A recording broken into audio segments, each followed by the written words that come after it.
तो साथियों, कैसे हो आप सभी? उम्मीद करता हूँ सब बढ़िया होंगे। सबकी तैयारी बहुत ज़ोरों शोरों से चल रही होगी। और आज हम बात करेंगे हिस्ट्री के टॉपिक पर, जो कि नाम है हमारा चैप्टर का वैदिक सभ्यता।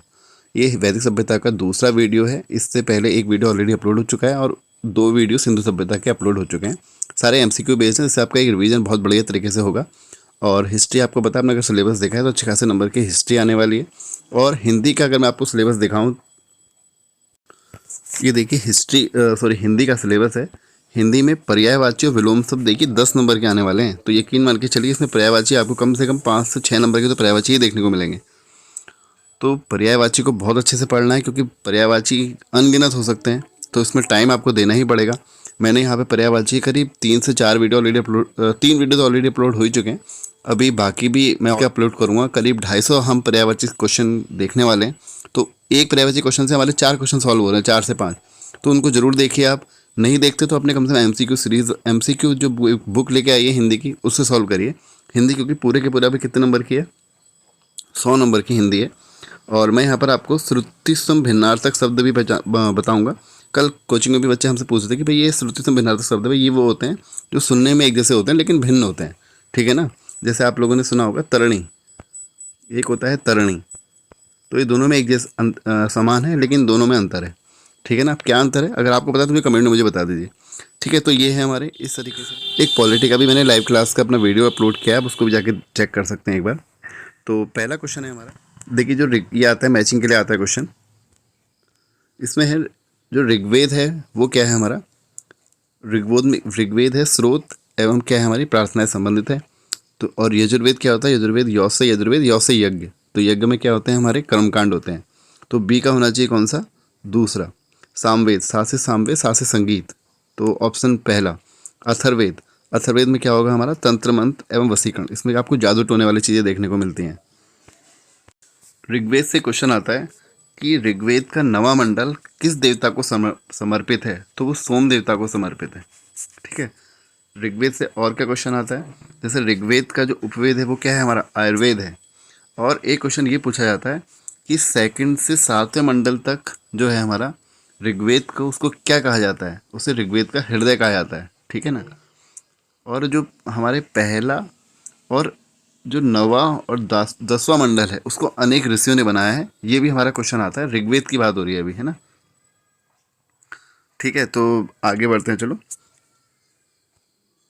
आरंभिक वैदिक साहित्य में सर्वाधिक वर्णित नदी, बहुत बेसिक सा क्वेश्चन है, सभी को बताया, सिंधु इसका आंसर होगा। आगे बढ़ते हैं। उपनिषद काल के राजा अश्वपति शासक थे। अश्वपति कहाँ के शासक थे भाई? ये थे कैके थे। आगे, अध्यात्म ज्ञान के विषय में नचिकेता और यम का संवाद किस उपनिषद में प्राप्त होता है? तो ये होगा किसमें? कठोपनिषद में प्राप्त होता है।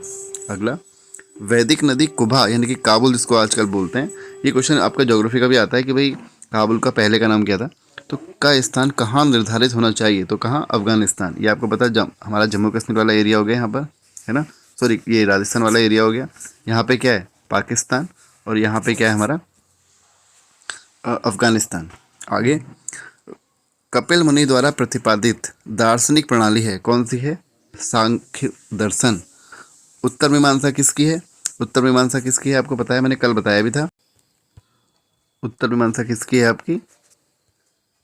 बादरायण की। और पूर्व मीमांसा किसकी है? जैमिनी की।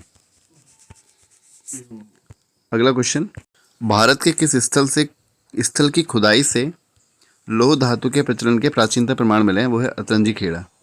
अतरंजी खेड़ा कौन से प्रदेश में पड़ता है, जरा मुझे बताइएगा। आगे बढ़ते हैं। निम्नलिखित में से किसका संकलन ऋग्वेद पर आधारित है? तो सामवेद पर आधारित है। Option B. निम्नांकित में से कौन प्रस्थान त्रयी में शामिल नहीं है? तो भागवत नहीं है। कर्म का सिद्धांत संबंधित है किससे? मीमांसा से। वेदांत क्या होते हैं हमारे? वेदांत को कुछ और भी कहते हैं। एक होते हैं वेदांग, एक होते हैं वेदांत। वेदांग हमारे कितने हैं कुल संख्या वेदांगों की? तो वो है 6। कौन कौन से हैं वो? शिक्षा, कल्प, व्याकरण, निरुक्त, छंद और ज्योतिष। चलो आगे बढ़ते हैं। अगला क्वेश्चन, हमको इसमें फिर से है मैचिंग का है, सुमेलित करना है। अथर्ववेद। तो जो अथर्ववेद में क्या है हमारा? औषधियों से संबंधित है। ऋग्वेद में क्या है? ईश्वर की महिमा है। तो बी का फर्स्ट क्या, बी का फर्स्ट हो जाएगा। यजुर्वेद में यज्ञ, तो यज्ञ है, या आपका किससे और किससे संबंधित है, बलिदान से भी कह सकते हैं इसको, और सामवेद संगीत, तो डी का फोर्थ। तो ये इसका आंसर होगा ऑप्शन ए। अगला क्वेश्चन, चरक संहिता नामक पुस्तक किस विषय से संबंधित है? तो चरक संहिता चिकित्सा से संबंधित है। यज्ञ संबंधी विविधि विधानों का पता चलता है, ये तो यज्ञ संबंधी या से यज्ञ या से यजुर्वेद, ऑप्शन डी। वैदिक युगीन सभा क्या थी? मंत्रिपरिषद, ऑप्शन सी। वैदिक युग में प्रचलित लोकप्रिय शासन प्रणाली, गणतंत्र, ऑप्शन सी। सबसे प्राचीन वेद, बहुत बेसिक सा क्वेश्चन, ऋग्वेद। निम्नलिखित में से कौन भारतीय दर्शन की आरंभिक विचारधारा है? तो सांख्य, सांख्य मुनि के कौन थे बताइएगा। योग के कौन है? पतंजलि। मीमांसा, पूर्व मीमांसा और उत्तर मीमांसा। पूर्व मीमांसा के कौन है? जैमिनी। और उत्तर मीमांसा के कौन है? बादरायण। अगला, सांख्य, योग, न्याय, वैशेषिक, मीमांसा एवं वेदांत, इन 6 भिन्न भारतीय दर्शनों की स्पष्ट रूप से अभिव्यक्ति हुई है किसमें? वैदिक युग में। निम्नलिखित में से वह दस्तकारी कौन है जो आर्यों द्वारा व्यवहार में नहीं लाई गई थी? तो लोहार। अब फिर से मैचिंग है। आयुर्वेद अभी किसके उपवेद है पूछा गया, मैंने आपको भी बताया था। ये जो हमारा ऋग्वेद है उसका कौन है? आयुर्वेद। तो ए का क्या होगा? फर्स्ट होगा, तो ए का फर्स्ट इसी में है हमारा, और सी में है। धनुर्वेद, तो धनुर्वेद का क्या होगा हमारा? यजुर्वेद। गंधर्व वेद, तो गंधर्व वेद का क्या है? सामवेद। शिल्प वेद और अर्थशास्त्र किसके हैं? अथर्ववेद के, तो ऑप्शन पहला। अगला, ऋग्वेद के किन 6 मंडलों को वंश मंडल, गोत्र मंडल कहा जाता है? सेकंड और 7वें मंडल को वंश मंडल और गोत्र मंडल कहा जाता है। अभी मैं आपको बता चुका हूँ पहले ही। जो इनका निर्माण है, क्योंकि ना वो ऋषियों के परिवारों ने किया था। अगर हम बात करें सेकंड मंडल की, तो सेकंड मंडल जो है हमारा, उसके ऋषि कौन थे? गुत्समद, गुत्समद। थर्ड मंडल की बात करेंगे तो विश्वामित्र। और अगर फोर्थ मंडल की बात करेंगे तो कौन है? वामदेव। फिफ्थ मंडल, फिफ्थ मंडल के कौन है? अत्रि ऋषि। और सिक्स्थ मंडल जो है हमारा, भारद्वाज ऋषि। सेवेंथ मंडल, वशिष्ठ ऋषि। अगर एट्थ मंडल, क्योंकि आप पता है 10 मंडल हैं, एट्थ मंडल कण्व ऋषि। और अगर नाइन्थ मंडल की बात करेंगे तो ये पवमान, इसको बोलते हैं पवमान अंगिरा। और यही हमारा किस पे बेस है? नवा मंडल सोम देवता पर। और 10वां मंडल हमारा जो है वो पुरुष सूक्त है। इसमें आपको पता है पुरुष सूक्त, जिसमें हमारे चतुर्वर्णी व्यवस्था की, समाज की जो चतुर्वर्णी व्यवस्था उसके बारे में बताया गया है, ब्राह्मण, क्षत्रिय, वैश्य और शूद्र, 10वें मंडल में। अगला क्वेश्चन, किस वेद में जादुई माया और वशीकरण के बारे में वर्णन है? तो सबको बताइए। अथर्ववेद इसका आंसर होगा, ऑप्शन डी। आर्य शब्द इंगित करता है श्रेष्ठ वंश को, ऑप्शन डी। ऋग्वेद में कितने मंडल हैं? तो 10 मंडल है, मैं आपको बता चुका हूँ। आर्य भारत में संभवतः आए, कहाँ से संभवतः? इसका मध्य एशिया से आए। कौन सा वेद अंशतः गद्य रूप में रचित है? तो यजुर्वेद। ऋग्वेद के पुरोहित कौन थे? अथर्वयु। और जो हमारा यजुर्वेद के पुरोहित कौन था? अथर्वयु। और उपवेद कौन है यजुर्वेद का? धनुर्वेद। ऋग्वेद की आपकी 4 शाखाएं देखने को मिलती हैं हमको, काठक, कपिस्टन, तैतरीय और मैत्रायणी। चलो आगे बढ़ते हैं। सभा और समिति प्रजापति की 2 पुत्रियां थीं, उल्लेख किस वेद में मिलता है? अथर्ववेद में। ऋग्वैदिक युग की प्राचीनतम संस्था क्या थी? संस्था थी विदित।